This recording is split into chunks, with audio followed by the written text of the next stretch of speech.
How are we doing, guys? Welcome to another video on the channel. So with FIFA 21 just around the corner and a lot of juicy transfers, as you can see here, we have some very exciting one-to-watch players coming up. If you did pre-order the game, I think it was the Champions or the Ultimate Edition. It may have just been the Ultimate Edition, I don't know. There's so many names, and if you pre-order this by then, you get this. If you pre-order it by this date, you get this amount of packs, There's so much stuff you get. If you did pre-order before about August the 4th or 14th, something like that, you get a guaranteed one-to-watch player.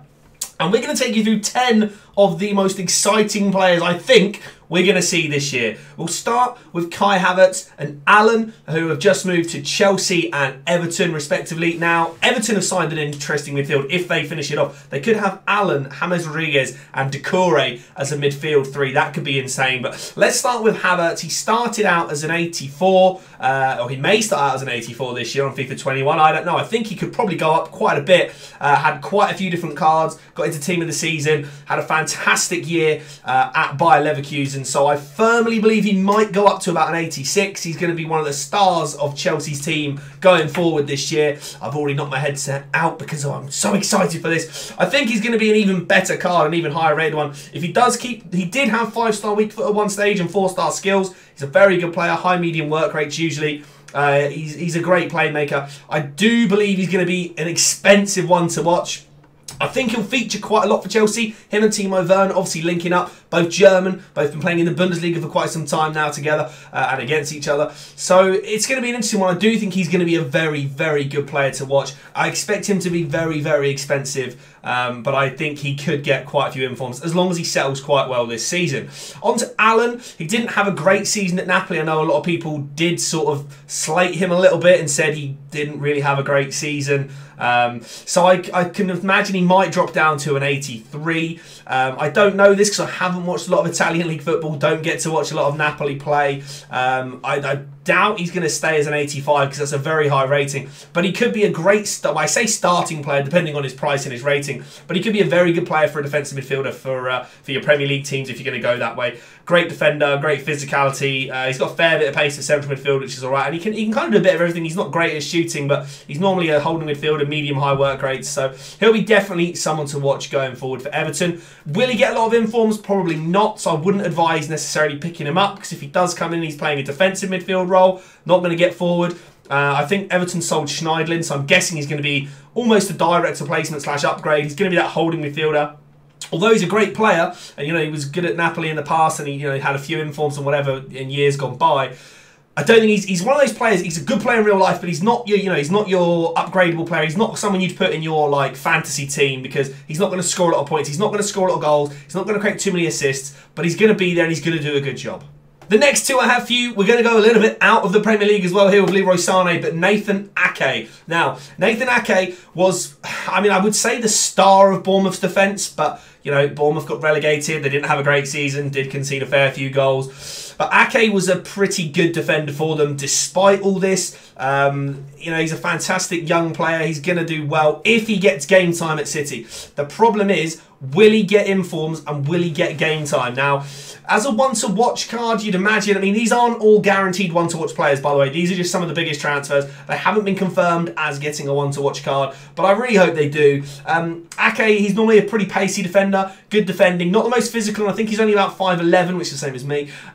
So he's not the tallest defender in the world compared to, obviously, your 6-foot-plus players, but he is quick. And that, again, depending on how the gameplay is this year on FIFA, will pace be a thing? I know there was, I saw something that said that shadow cards are now plus 10 acceleration instead of plus 15. Hunter cards are plus 10 finishing instead of plus 5. So Hunter's kind of got a little buff. Shadow's got a little nerf, which is good because I thought Shadow's, 15 acceleration. You could turn Ake into like a 90 pace defender, which would just be mad. But Ake, if he gets game time, if he plays alongside, I would assume, Emerick Laporte.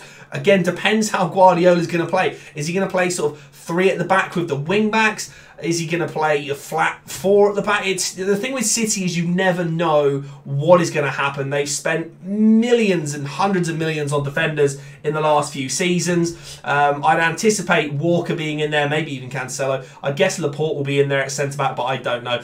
If Ake gets game time, he could be a good player to have. Leroy Sané, he's off to Germany. He's leaving City, going over to Bayern Munich. I think this could be a great card. The only issue with him is, will he get game time? I think he probably will. He hasn't had a lot of time at City this season. Was fantastic, though, the season before. So I think he's going to get back to his form. He's in his home country, back in Germany, playing for the German champions, Bayern Munich, who won the Champions League as well. So I think if he gets game time, this card could be great. I think he will get downgraded from an 86, though. I could see him going to maybe an 84 to start with, and then have to work his way back up through informs. But I do see him being a very good player. Obviously, he's very, very quick. He's got good shooting. He's got good dribbling. He's great on the ball. Not really a defensive player, not that strong. But I do think he's going to certainly be someone to watch, especially in the Bayern Munich team, if he gets game time. These two players here are both about, if they get the time on the pitch, they will do fantastically. If they don't get the time on there, we'll have to wait and see. Now, another two big transfers, which Arthur's kind of a strange one. Timo Werner could be the next Premier League sensation up front. Timo Werner at Chelsea, like I was saying, with Havertz, he's going to link up. They've obviously got Ziyech in there as well. Depending on what happens with the likes of Pulisic, Mason Mount as well. Chelsea have got a very, very good team this season going forward. They've bought a lot of players in, even like Thiago Silva and Ben Chilwell as well. They've strengthened. If this team can gel at Chelsea, Timo Werner is going to be possibly, I'm going to throw it out there, possibly the golden boot winner this season if they can provide him with the chances. He did score on his debut in a friendly. I think it was like a 1-1 draw and he got a goal. He's very, very fast. Got team of the season last season as well. Plenty of informs. I think he won a couple of player of the months as well. Massively fast. He should be a pretty good finisher. He was only a 3-star skiller, if I remember rightly, with a 4-star weak foot. Could be the other way around, but he's going to be a fantastic player, and I think he's going to be very expensive to start with. Obviously, in the Premier League, he's going to be super fast. Going to be a very, very key striker to have at the start of FIFA 21. So if you are looking for someone, you don't necessarily need his one to watch, but even just his base card is going to be unreal, purely because of that pace. I firmly believe he should get a very high rated card. I think he got boosted from like an 83 up to an 86 with the winter refreshes. Had a load of informs. I think he ended up like a 97 or 95, something like that, as a team of the season. So he's definitely going to be up there. I think he could be challenging for Golden Boot this year. Keep an eye on him, but his price is going to be mega, mega expensive. But I do predict he's going to score a lot of goals. He will get some informs this year. So if you can afford his one to watch, go for that. On to Arthur. Bit of a strange decision. It was like a swap deal, I think. Arthur went from Barca to Juve, and then Pjanic went from Juve to Barca. It was kind of like an Arthur and Pjanic trade. Will it pay off for either team? I mean, I'd rather have Arthur than Pjanic because he's a bit younger, a bit more of an all-round midfielder, can defend, can do a little bit more in attack, create. Whereas Pjanic, I don't think is that much of a defensive player. I think as well, Arthur's something like 4 years younger. I might be wrong on that, but I feel like I remember at the time of the transfer that Arthur was mentioned as a lot younger as well. So I feel like Juve, or Piemonte Calcio as they are, might be better off in this deal. We'll have to wait and see how that goes. Italian football for Arthur, will he thrive in a Juventus team that's still got the likes of Ronaldo? They're looking at getting Suarez, I think, who's out of contract as well. So I think Arthur could do well. Will he get many informs? I don't think so, but he's definitely someone to watch. Big transfer. It's a weird one. I still think that it's a strange one. Why would you get rid of Arthur for Pjanic? But that's not my decision to make. That was Barca's. Yeah, I don't think Arthur's going to get many informs, but he will be someone to watch for sure for Juventus. I promise you I'm not a Chelsea fan, guys. We're going to have Thiago Silva as well because that's a massive, massive defensive transfer for Chelsea. But let's move on to Donny van de Beek, who a lot of people aren't sure that he's worth it or why have United gone for him.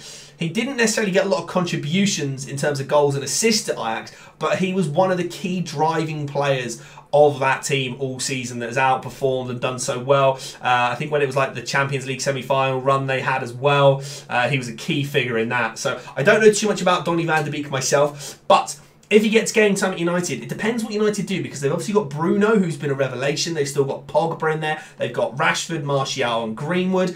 If they magically somehow get Sancho in the next 10 minutes, that'll be interesting if they get him. There's a lot of attacking midfielders in the United squad, but Donny van de Beek can he's like a box-to-box player. You can see from his stats on his base card here, has a bit of everything. He's got some defence, he's got good shooting, passing, dribbling, physicality, a little bit of pace as well. So he's got a bit of everything. He's definitely more of a box-to-box than an attacking or a defensive midfielder. So Be very interesting to see if he can fit into that team, if Ole Gunnar Solskjaer can manage all these different names, all these players. Can he fit them all in? Donny van de Beek, though, I do think he'll do quite well. I don't think he'll get a lot of informs because a lot of other players in the United squad will score. Obviously, Bruno's the penalty taker. Is van de Beek a free kick taker? Will he get in ahead of that? Because they've obviously got Rashford, Martial, Greenwood, Bruno, Pogba. There's such a pecking order at United for taking those key set pieces. I think he'll do a very, very good job at United. I just don't think he's going to grab all the glory. Not going to grab informs. So I don't think his one to watch is going to be worth it. But definitely keep an eye on him in real life because I think he's going to have a good season. On to Thiago Silva. He is going to be potentially a massive signing for Chelsea. I know his career's on the decline a little bit. People said, oh, they lost the Champions League. He played in Brazil when Brazil got battered by Germany in the World Cup, whatever it was, But Thiago Silva is a fantastic defender.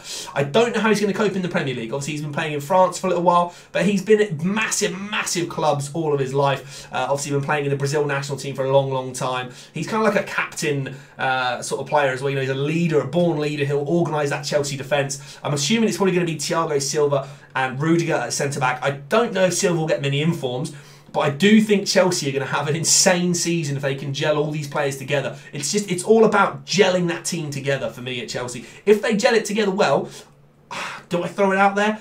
They could challenge for the title with the players they've bought. Let's put it that way.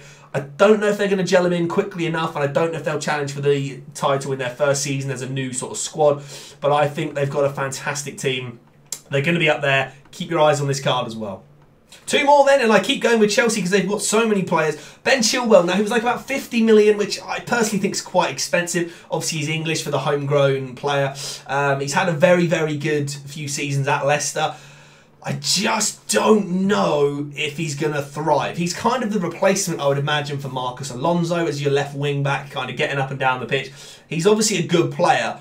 50 million's very expensive. Can he live up to that? I do think Chelsea will keep a few clean sheets. Again, like I said with Thiago Silva, if they can keep the team gelled, get them all working together. Depends on if Chelsea get a new goalkeeper as well, because Kepa had a pretty poor season. Obviously, was kind of almost overshadowed by Willy Caballero as well. So it'll be very interesting to see how he gets on. Chilwell has the opportunity to get assists in that going forward, though. Maybe the odd goal, maybe 1 or 2 a season, because I think he'll be given the freedom to bomb up and down more like a left wing back.